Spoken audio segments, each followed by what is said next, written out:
Yeah welcome to our classes. నేను మీ royal Nandagopal sir. ఈ రోజు మనం క్లాసెస్ డిస్కస్ చేస్తున్నామండి. ఈరోజు ఆగస్టు 5వ తారీఖు. ఈ ఆగస్టు 5వ తారీఖు ఉన్నటువంటి ప్రాముఖ్యత గురించి కానీ, ఆగస్టు 5వ తారీఖు సంబంధించినటువంటి పేపర్లో వచ్చినటువంటి అంశాల గురించి కానీ మనం క్లియర్గా 12 న్యూస్ పేపర్లకు సంబంధించిన సమాచారాన్ని క్రోడీకరించి మీకు ఒక దగ్గర చేర్చి చెప్పడం జరుగుతుంది. కాబట్టి మీరు ఈ క్లాసెస్ని రెగ్యులర్గా వింటూ, అలాగే వీలైతే మీ ఫ్రెండ్స్కి షేర్ చేసే ప్రయత్నం చేయండి. అలాగే మీరు కంప్లీట్గా మన వీడియోస్ కనుక చూసినట్లయితే బహుశా మీరు ఏ న్యూస్ పేపర్ కూడా ప్రధానంగా చదవనవసరం లేదు. ఓకే, ఇక నెక్స్ట్ మనం చూడాల్సిన అంశం ఏంటంటే, జనరల్గా ఆగస్టు 5వ తారీఖు ఉన్నటువంటి అంశాలు ఒక 10 అంశాలు మనం ఎంచుకోవడం జరిగింది. 10 అంశాలలో కూడా ఒలింపిక్ సంబంధించిన అంశాలు కొద్దిగా ఎక్కువగా కనిపిస్తుంటాయి. అలాగే ఈరోజు ఆగస్టు 5వ తారీఖున స్వచ్ఛదనం పచ్చదనం అటువంటి కార్యక్రమం కూడా తెలంగాణలో ప్రారంభం అవుతుందని కూడా చెప్పడం జరిగింది. అలాగే కాటమయ్య రక్షణ కిట్ల పంపిణీ కూడా మనకు ఈ రోజు నుంచే 100 నియోజకవర్గాల్లో కూడా ప్రారంభమవుతున్న విషయాన్ని గురించి కూడా మనం ప్రీవియస్ క్లాస్లో డిస్కస్ చేసాం. ఆల్రెడీ రేపు కూడా అంశాల గురించి మళ్ళీ రేపు పేపర్లో వస్తుంది. అలాగే బంగ్లాదేశ్ అటువంటి దేశంలో ప్రధాని ఈ రిజర్వేషన్ అంశం గురించి భయపడి ఇక్కడికి త్రిపురకు బంగ్లాదేశ్ నుంచి త్రిపురకు వచ్చి త్రిపుర నుంచి డైరెక్ట్గా ఆమె లండన్కి వెళ్ళేటువంటి ప్రయత్నం కూడా చేయడం జరుగుతుంది. అలాగే పశ్చిమాసియాలో కూడా ఒక ఉద్విగ్నమైనటువంటి వాతావరణం ఉంది. 3వ ప్రపంచ యుద్ధానికి మూల కారణం అయ్యేటువంటి అవకాశం ఉంటుంది. ఆగస్టు 6వ తారీఖు రేపు ఆగస్టు 6వ తారీఖు అంటే హిరోషిమా మీద తొలిసారిగా అణుబాంబు అనేది కూడా పడింది. అంటే అటువంటి మొదటి ప్రపంచ యుద్ధం ఛాయలు ఇది 3వ ప్రపంచ యుద్ధం వైపు వెళ్తాయా అన్నటువంటి పరిస్థితులు అయితే నెలకొని ఉన్నాయి. అలాగే వాటి గురించి కూడా మనం డీటెయిల్గా ఇప్పటికప్పుడు చూద్దాం. కాకపోతే అవి పశ్చిమాసియాలో బగబగలు అవన్నీ యుద్ధ మేఘాలు అనేవి అవి మసాలా వార్తల కిందకి వస్తాయి. కాకపోతే కూలంకషంగా వాటి గురించి ఒక టాపిక్ లాగా మనం తర్వాతి క్లాసులలో తెలుసుకునే ప్రయత్నం చేద్దాం. ఇప్పుడు మనం కరెంట్ అఫైర్స్లో రేపు జరగబోతున్నటువంటి ఏ పరీక్షలైనా సరే అది ఖచ్చితంగా ఉపయోగపడే అంశాలు ఉంటాయి. సో ఇందులో చూడండి, ఫస్ట్ 10 టాపిక్స్. 69వ ఫిల్మ్ఫేర్ అవార్డ్స్ సౌత్ సంబంధించి 2024 సంబంధించి అవార్డ్స్ ఎవరెవరికి ఇచ్చారనేది మనం డిస్కస్ చేద్దాం. అలాగే డాక్టర్ యామిని కృష్ణమూర్తి గారు, ఆమె రీసెంట్గా మరణించడం జరిగింది. ఆమె సాధించినటువంటి ఘనతలు ఏంది, ఆమె గతంలో పొందినటువంటి అవార్డులు ఉన్నాయి, ఈ అంశాల గురించి కూడా డిస్కస్ చేయాలి. చైనాలో పెళ్లిపై ఒక డిగ్రీ కోర్స్ అనేది ప్రవేశపెట్టడం జరిగింది. సో ఇటీవల పెళ్లి మీద ఒక అవేర్నెస్ ప్రోగ్రామ్స్ కూడా వాళ్ళు చేస్తున్నారు. సిద్దిపేట జిల్లా వర్గల్ అటువంటి ప్రాంతం వార్తల్లోకి రావడం జరిగింది. అలాగే సెర్బియా టెన్నిస్ లెజెండ్ నొవాక్ జోకోవిచ్ అటువంటి వ్యక్తి కూడా వార్తల్లోకి నిలిచాడు. అలాగే బ్రిటన్ టెన్నిస్ దిగ్గజాటగాడు అండీ ముర్రే ఆయన వీడ్కోలు పలకడం జరిగింది టెన్నిస్ కి. అలాగే డొమినికా అనే ఒక కంట్రీ, అలాగే సెయింట్ లూసీ అనే కంట్రీస్ ఒలింపిక్స్ లో పాల్గొనడం జరిగింది. ఒలింపిక్స్ లో పాల్గొనడం ద్వారా వాళ్ళకి ఈ ప్యారిస్ ఒలింపిక్స్ ఒక మధురానుభూతి కూడా వాళ్ళకు కలగజేయడం జరిగింది. అలాగే వాండర్సే, జనరల్ గా వాండరర్స్ అనే ఒక స్టేడియం ఉంటుంది, కానీ వాండర్సే అనేటువంటి వ్యక్తి ఒక బౌలర్, శ్రీలంక బౌలర్, ఆయన ఇటీవల ఒక అరుదైన రికార్డు కూడా సాధించడం జరిగింది. అలాగే బ్రునా అలెగ్జాండ్రా, మెలిసా టాపర్, వీళ్ళిద్దరు కూడా మనం గమనించాలి. వీళ్ళ గురించి కూడా మనం డిస్కస్ చేద్దాం. అలాగే రోహిత్ శర్మ గురించి కూడా మనం డిస్కస్ చేసేది ఉంటుంది. అలాగే సిండి ఎనాంగ్బా అన్నటువంటి ఈ పర్సన్ గురించి కూడా మనం డిస్కస్ చేయాలి. ఓకే, ఇప్పుడు మనం నెక్స్ట్ క్లాస్లోకి వెళ్ళే ప్రయత్నం చేద్దాం. చూడండి క్లాస్, ఇందులో 69వ ఫిల్మ్ఫేర్ దక్షిణ ఫిల్మ్ఫేర్ అవార్డ్స్ ని మనం డిస్కస్ చేస్తున్నామండి. ఇందులో ఉత్తమ చిత్రం అనేసరికి బలగం అనేది ఉండడం జరిగింది. ఉత్తమ దర్శకుడు వేణు ఎల్దండి, ఈయన బలగం మూవీ డైరెక్టర్. అలాగే ఉత్తమ పరిచయ దర్శకుడు ఇద్దరికి ఇవ్వడం జరిగింది, అంటే డెబ్యూ అనమాట. ఇందులో శ్రీకాంత్ బోదేలా దసరా, అలాగే హాయ్ నాన్న మూవీ డైరెక్టర్ శౌర్యు అంటే ఇద్దరికి ఇవ్వడం జరిగింది. అలాగే క్రిటిక్స్ అనే ఒక విభాగం ఉంటుంది. క్రిటిక్స్ అంటే విమర్శకులకు సంబంధించింది అనమాట. అందులో ఉత్తమ దర్శకుడిగా baby movie director Sai Rajesh ఎంపిక చేయడం జరిగింది. ఉత్తమ నటుడు ఎవరంటే నాని, కానీ క్రిటిక్స్ ఉత్తమ నటుడు అన్నప్పుడు ప్రకాష్ రాజ్, రంగ మార్తాండ, నవీన్ పోలిశెట్టి, మిస్టర్ పోలిశెట్టి అనే ఒక మూవీలో నవీన్ పోలిశెట్టి కూడా ఉండడం జరిగింది. అలాగే best heroine Keerthy Suresh, Dasara movie. అలాగే బెస్ట్ హీరోయిన్ క్రిటిక్స్ అన్నప్పుడు వైష్ణవి చైతన్య, బేబీ అటువంటి మూవీలో నటించినందుకు. ఉత్తమ సహాయ నటుడు అన్నప్పుడు బ్రహ్మానందం, రంగ మార్తాండ మూవీలో. అలాగే ఉత్తమ సహాయ నటుడు రవితేజ, వాల్తేరు వీరయ్య. ఉత్తమ సహాయ నటి అన్నప్పుడు రూపా లక్ష్మి, బలగం మూవీలో నటించింది ఆమె. ఉత్తమ మ్యూజిక్ ఆల్బమ్ బేబీ. ఉత్తమ గీత రచయిత అనంత శ్రీరామ్. అలాగే ఉత్తమ నేపథ్య గాయకుడు ఎవరు అంటే ఉత్తమ నేపథ్య గాయకుడు శ్రీరామ్ చంద్ర, ఓ రెండు ప్రేమ మేఘాలు అనే ఒక పాట బేబీలో ఉంటుంది, మీకు ఆల్రెడీ ఒక ఐడియా ఉంటుంది. అలాగే ఉత్తమ నేపథ్య గాయని శ్వేతా మోహన్, మాస్టర్ ఒక అద్భుతమైన పాట ఉంటుంది కదా. ఉత్తమ సినిమాటోగ్రఫీ కూడా సత్యన్ సూరన్, దసరా మూవీకి. మొత్తం మీద దసరా, బలగం, బేబీ ఈ మూవీలకే ఎక్కువగా అవార్డ్స్ రావడం జరిగింది. రంగమార్తాండ కూడా అందులో మనకు కనిపిస్తుంది. ఓకే, ఇందులో క్రిటిక్స్ కి అండ్ జనరల్ దానికి కన్ఫ్యూజ్ కాకూడదు. ఎందుకంటే బెస్ట్ హీరో అన్నప్పుడు నాని దసరా వచ్చింది. Best hero best hero critics అన్నప్పుడు ప్రకాష్ రాజ్, నవీన్ పోలిశెట్టి వచ్చారు. ఇది మనం కన్ఫ్యూజ్ కాకుండా చూసుకోవాల్సిన అవసరం ఉంటుంది. ఎగ్జామ్ పాయింట్ ఆఫ్ లో క్రిటిక్స్ విమర్శకుల అని ఇచ్చారనుకోండి, ఖచ్చితంగా నాని ఉండడు, ప్రకాష్ రాజ్ అండ్ నవీన్ పోలిశెట్టి ఉంటాడు. ఓకే, డాక్టర్ యామిని కృష్ణమూర్తి అండి. డాక్టర్ యామిని కృష్ణమూర్తి భరతనాట్యం అండ్ కూచిపూడి నృత్య కళాకారిణి. ఈమె చాలా అద్భుతమైన ప్రదర్శన చేయడం జరిగింది. సో ఈమెకి గతంలో కూడా చాలా అవార్డ్స్ కూడా రావడం జరిగింది. భారతదేశంలో ఉన్నటువంటి ప్రధానమైనటువంటి పద్మ అవార్డులు 3 కూడా రావడం జరిగింది. పద్మశ్రీ అవార్డు 1968 లో వచ్చింది, 2001 లో పద్మభూషణ్ వచ్చింది, 2006 లో పద్మవిభూషణ్ కూడా రావడం జరిగింది. ఎగ్జామ్ పాయింట్ ఆఫ్ అడుగుతాడు, ఏమడుగుతాడంటే యామిని కృష్ణమూర్తి అనటామా ఈ క్రింది వారిలో ఏ అవార్డు పొందలేదు అని కూడా అడిగే అవకాశం ఉంటుంది. పద్మశ్రీ, పద్మభూషణ్, పద్మవిభూషణ్, భారతరత్న అంటాడు. సో అప్పుడు మనం అబ్జర్వ్ చేయాల్సింది భారతరత్న అవార్డు పొందలేదు. ఆమె మిగిలిన 3 అవార్డులు కూడా పొందడం జరిగింది. లేకపోతే మనకు సెంటెన్స్ రూపంలో కూడా ఇవ్వడం జరుగుతుంది. పలానా సంవత్సరంలో ఈ అవార్డు పొందడం జరిగిందని పాయింట్స్ కూడా ఇచ్చి కింద ఆప్షన్లో 2, 3, 4, 1, 2, 4 ఇటువంటి ఆప్షన్స్ కూడా ఇచ్చే అవకాశం ఉంటుంది. ఓకే, ఈమె 1977 లో సంగీత నాటక అకాడమీ అవార్డు కూడా మీరు పొందడం జరిగింది. అలాగే ఢిల్లీలోని Indira Priyadarshini international institute of for music and dance సంస్థ కూడా మీరు డైరెక్టర్ గా పనిచేశారు. అంతేకాకుండా మీరు 1971 లో ఒక డాక్యుమెంటరీ యామిని కృష్ణమూర్తి మీద తీయడం జరిగింది. అలాగే 1989 లో చందనీర్ అనేటువంటి బెంగాలీ సినిమాలో కూడా ఈమె నటించడం జరిగింది. అలాగే ఈమె తన స్వీయ చరిత్రను ఏ పేషన్ ఫర్ డాన్స్, ఏ పేషన్ అంటే జనరల్ గా పేషన్ అంటారు, ప్యాషన్ అంటారు, ఏ passion for dance, A passion for dance అనేటువంటి ఆ యొక్క బుక్ అనేది కూడా రాయడం జరిగింది. ఇక్కడ గమనించండి, ఏ ప్యాషన్ ఫర్ డాన్స్ అనేది ఇక్కడ ఎక్స్క్లూజివ్ గా ఇది చాలా ఇంపార్టెంట్ అండి. ప్యాషన్ ఫర్ డాన్స్ అనేది ఇక్కడ మనం చూడాలి. అంతేకాకుండా మహాత్మా గాంధీ బోధన స్ఫూర్తితోటి గాంధీయన్ ఆర్డర్ ఆఫ్ లైఫ్ అనే నృత్య రూపకాన్ని కూడా ఈమె రూపొందించింది. అలాగే నెక్స్ట్ ఈమె రవీంద్రనాథ్ ఠాగూర్, సుబ్రహ్మణ్య భారతి మాటతో ప్రేరణ పొంది కాళికాదేవి సందేశంతో కూడినటువంటి ఒక నృత్య రూపకాన్ని కూడా ఈమె ప్రదర్శించడం జరిగింది. సో ఈ పాయింట్స్ ఏవైతే ఉన్నాయో యామిని కృష్ణమూర్తికి సంబంధించింది చాలా చాలా ఇంపార్టెంట్ గా మనం పరిశీలించాలి. ఓకే, దీని తర్వాత నెక్స్ట్ చూడండి, చైనాలో పెళ్లిపై ఒక డిగ్రీ కోర్సు పెట్టారు. చైనాలో పెళ్లి మీద పెట్టిన డిగ్రీ కోర్స్ పేరు ఏం పేరు అంటే దాని పేరు మ్యారేజ్ సర్వీసెస్ అండ్ మేనేజ్మెంట్ అండి. జనరల్ గా మీకు తెలుసు ఒకే బిడ్డ విధానం ఉంటే చైనాలో ఒకే బిడ్డ విధానం పోయింది, 2 బిడ్డల విధానం వచ్చింది చైనాలో. తర్వాత కరోనా దెబ్బకు మళ్ళీ 3 బిడ్డల విధానం తీసుకొచ్చారు.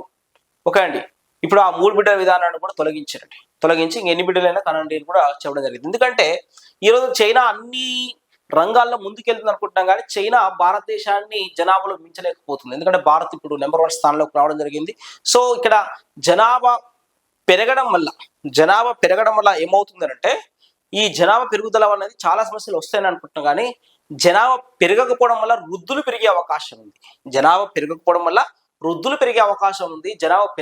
వల్ల యువ జనాభా తగ్గిపోయే అవకాశం ఉంది.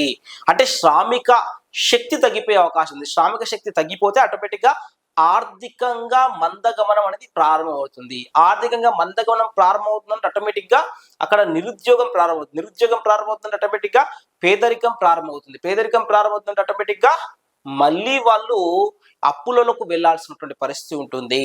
సో దీని మీద ఖచ్చితంగా మేనేజ్ చేసుకోవడానికి ఈ కోర్స్ మీరు ఖచ్చితంగా చదవాలి. పెళ్లి అంటే ఏంది, పెళ్లి మీద ఒపీనియన్స్ ఏమి ఉంటాయి, ఆ పెళ్లి సంబంధించిన అంశాలు ఏమున్నాయి, వీటి గురించి మీరు ఖచ్చితంగా తెలుసుకోవాలి. అటువంటి తెలుసుకున్న వాళ్ళకి మాత్రమే, ఆ కోర్స్ చేసిన వాళ్ళకి మాత్రమే జాబులలో కూడా మంచి ఆపర్చునిటీ ఉంటుందని చైనా వాళ్ళు చెప్పడం జరిగింది. రీసెంట్ గా జపాన్ వాళ్ళు కూడా మీరు పెళ్లి చేసుకుంటే మేమే ఒక 4.5 లక్షల ఎన్నులు ఇస్తామని కూడా యువ జెండాకు చెప్పడం జరుగుతుంది. ఓకే, నెక్స్ట్ సిద్దిపేట జిల్లా వర్గల్ మండలం కేంద్రంలో సరస్వతి ఆలయ సమీపంలోని రాతిగుహ పైకప్పులో మధ్యరాతి యుగం మీసోలిథిక్ ఏజ్ నాటి కొంగ సామూహిక మానవ నృత్యాల పెయింటింగ్స్ అనేది లభించినాయండి. అంటే మీసోలిథిక్ ఏజ్ అనేది పాతరాతి యుగం, మధ్యరాతి యుగం, అలాగే నవీన రాతి యుగం అనేది ఏవైతే ఉన్నాయో, తర్వాత ఈ తామ్ర శిలాయుగం, ఇటువంటి కాన్సెప్ట్స్ ఏవైతే ఉన్నాయో ఈ యుగంలో మన దగ్గర సిద్దిపేట జిల్లా వర్గంలో కనిపించినాయి. అంతేకాకుండా 8వ 9వ శతాబ్దాల నాటి తెలుగు అండ్ కన్నడ లిపిలో ఉన్నటువంటి లఘు శాసనాలు వలయాకారంలో విడివిడిగా ఉన్నాయి.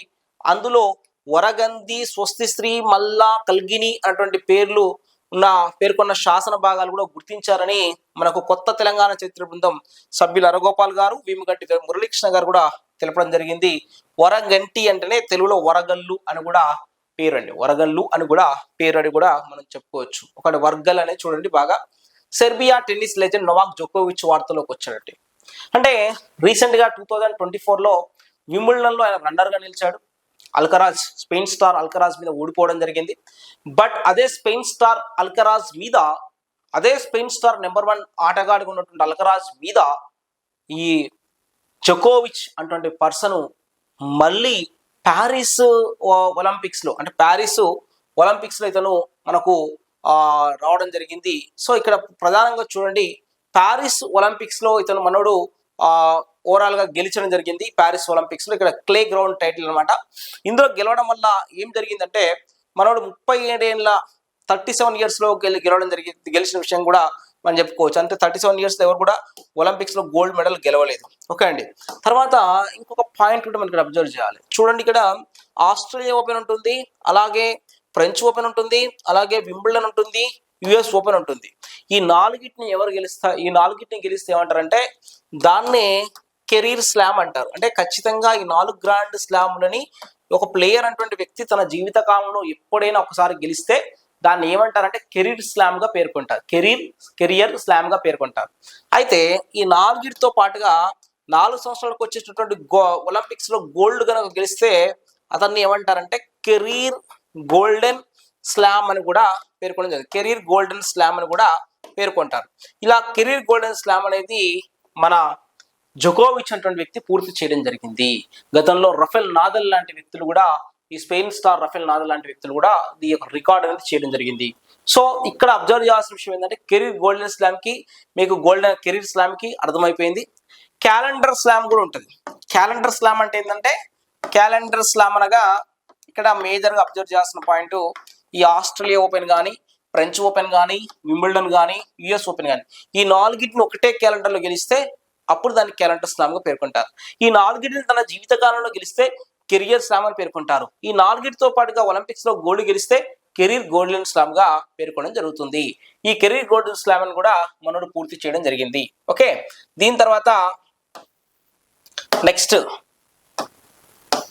బ్రిటన్ చెందినటువంటి అండీ ముర్రీ టెన్నిస్ ఆటగాడి. ఇతను బ్రిటన్ లో మంచి టెన్నిస్ ఆటగాడిగా చెప్పవచ్చు. గతంలో వరల్డ్ నెంబర్ 1 కూడా రావడం జరిగింది. 2016లో ఇతను వరల్డ్ నెంబర్ 1 అనేటువంటి ర్యాంక్ కూడా కైవసం చేసుకున్నాడు. ఇలా 2012, 2016లో జరిగిన ఒలింపిక్స్ లో కూడా 2 స్వర్ణాలు గెలుచుకున్నాడు. అంటే 2012 అండ్ 2016లో ఇతను గెలుచుకోవడం జరిగింది గోల్డ్ని. బట్ ఇప్పుడు 2013లో కూడా వింబుల్డన్ టైటిల్ గెలిచాడు. 2016లో ఫ్రెంచ్ ఓపెన్ కూడా గెలుచుకున్నాడు అండ్ వింబుల్డన్ ట్రోఫీని కూడా గెలుచుకోవడం జరిగింది.